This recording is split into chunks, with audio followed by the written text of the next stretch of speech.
With more and more of the iPhone lineup switching over to USB-C, is the new iPhone 16 really worth it over the already discounted and still very available iPhone 15? In today's video, we'll be explaining exactly why it may not be. Let's begin.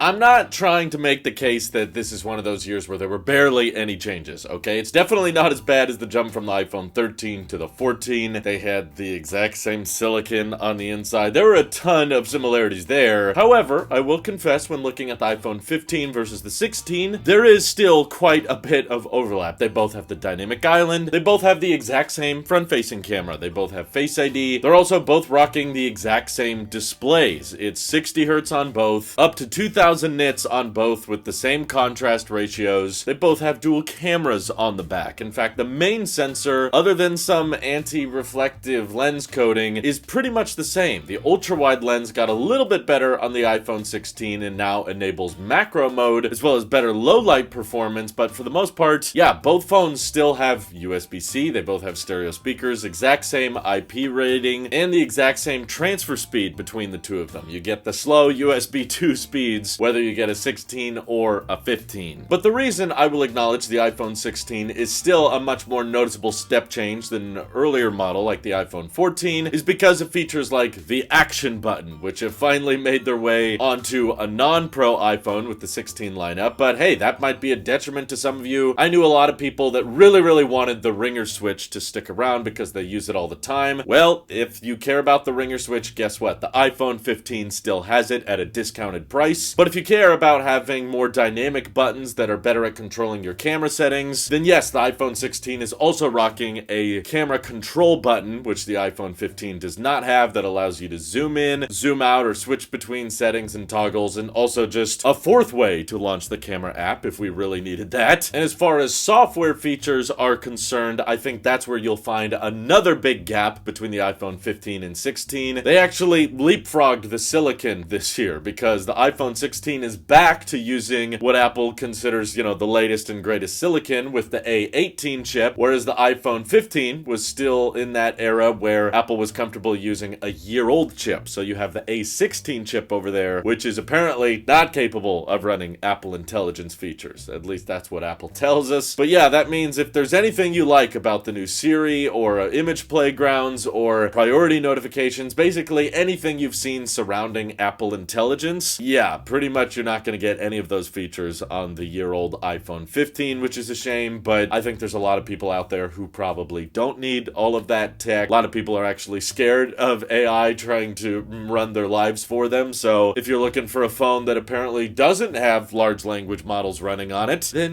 yeah, just pick up an iPhone 15 and don't download ChatGPT or Gemini or any of that stuff. I suppose you could also make the case that the newer A18 chip on the iPhone 16 might last a little bit longer, but I feel like these days Apple is software locking us out of stuff left and right. So if you're really planning on holding on to an iPhone for 5 to 6 years, expect to get software locked out of things. Even if you're running the latest version of iOS, you're probably not going to get all the latest features because Apple's constantly trying to get us to upgrade over something, and I feel like it's becoming more and more common for them to come up with features that only work on the latest and greatest silicon. So sure, while the iPhone 16 may run all of the features we're looking for today, there's a good chance that by next year they will come up with some other intelligence feature that can't run on the base model A18 chip. Technically, Apple has also said with this new ceramic shield found on the iPhone 16 that the glass on the front is supposed to be twice as tough as it was before. Of course, we don't have any real hardcore drop tests to really compare them with yet, but if Apple is to be believed, apparently this should be less crack resistant. Just keep in mind that doesn't make it less scratch resistant, because typically in order to make glass less likely to crack, they have to make it a little bit more flexible, and that typically results in it scratching pretty easily. So screen protector is still going to be a good idea either way, but I think the biggest disadvantage of wanting to go out and buy the latest iPhone 16 or pre-order it this Friday is the price. Because this is a brand new iPhone, you're not going to really find it on sale anytime soon unless you find some kind of good trade-in offer through your carrier. But if you're willing to go the renewed or refurbished market, you can find iPhone 15s for much cheaper than just $100. And it should be noted, both iPhone 15 and 16 have the exact same storage configuration. They start at 128 gig, and then you can spec them up to 256 or 512 gigs. So there's not a huge reason, in my opinion, to spend the extra money on the iPhone 16 if you're not interested in camera buttons or Apple Intelligence features. Having had the action button on my iPhone for the past year, I feel like you could probably get by without it. And even so, even let's say you really want the action button, this is a lot of money to spend at the end of the day for a phone. We're talking $800 for an iPhone in 2024 that still is rocking a 60 hertz display. That feels like a bit of a cop-out on Apple's end, as well as having USB 2.0 speeds. You will not find that on Android phones in this price range. So I've got a compromise for you, because I know at the end of the day, Apple probably just wants me to tell you, oh, the 16 specs aren't that great, so you should probably just spec up for a 16 Pro. Just spend a few $100 more and get a bigger display and a better battery life and all that. But what if I told you, if you look around on the renewed and refurbished market, for the same exact price that you're thinking about paying for an iPhone 16 entry price of around $800, you can actually pick up an iPhone 15 Pro from Amazon. No affiliate links, by the way. I'm not getting paid to say this or anything, but you can find them renewed in the $800 range. Then you get the faster USB-C speeds, then you get 120 hertz, and of course you still have the action button. And the good news about the 15 Pro is that the A17 Pro chip on the inside is capable of running Apple Intelligence features. So if you want the latest software, but you want a higher refresh rate, or you like the smaller form factor of 6.1 inches, and you don't want to go any bigger with the 16 Pros because they did physically get larger, then you can buy last year's model, of course, at a discounted price. And that's exactly why Apple is not selling the 15 Pros anymore, because they know it would compete way too much with the iPhone 16 lineup. So that's why the Pro iPhones always get discontinued just 1 year later. And I think the fact that Apple feels better about discontinuing the Pros 1 year later should be an indication as to what they think the real good deals are. And you'll still get the macro mode, you'll still get a telephoto lens, which you won't get on the iPhone 16 series. And I'm using an iPhone 15 Pro to record this video right now. I've been using it for the past year. And yeah, I think for a lot of people out there, especially if you're on a budget, you'd be perfectly happy with a phone like this. Now, my only downsides with it are, at least in my line of work, I'm using it as a hotspot a lot, I'm wirelessly charging a lot, or I'm using it as a webcam or as a camera for my videos, and it can be prone to overheating. And apparently, according to Apple, there's this new thermal architecture with these new aluminum enclosures that kind of act as heat sinks that should make the iPhone 16 and 16 Pro less likely to overheat. But if you're not doing super power intensive tasks all the time, I think you could be totally fine using the 15 Pro. I don't think everybody is having the overheating issue. It's probably just me because I'm using my phone more so as a tool every day, less so just as a convenient phone for making phone calls and scrolling through social media. But I know we live in a world full of YouTubers that are all trying to convince you to go out and buy the latest and greatest this and spend all of your money. So I would like to be a force for good, hopefully, in this community and convince you that, hey, iPhone 15 is still a great option. Doesn't maybe have as many bells and whistles as the iPhone 16, but I think for the everyday consumer, you don't need a camera control button or an action button or macro mode. Like, it's a flex to be able to put your lens really, really close to something and it still be in focus. But for the most part, I think a lot of people would be totally fine living without it. And of course, you could go cheaper. You could find a renewed or refurbished iPhone 13 or iPhone SE, which is even lower in price, which is not a bad option as long as you're comfortable keeping the Lightning port around. That's my only hesitation recommending iPhones much older than the 15, is that Apple has acknowledged and admitted with all their newest accessories and products that they believe USB-C is the future and they are slowly transitioning everything over to Type-C. And I don't want people who are buying iPhones at the end of 2024 going into 2025 still spending a lot of money on Lightning connectors, because it's going to be the 30-pin connector all over again. You're going to be stuck with a phone that uses a dated connector, and that results in,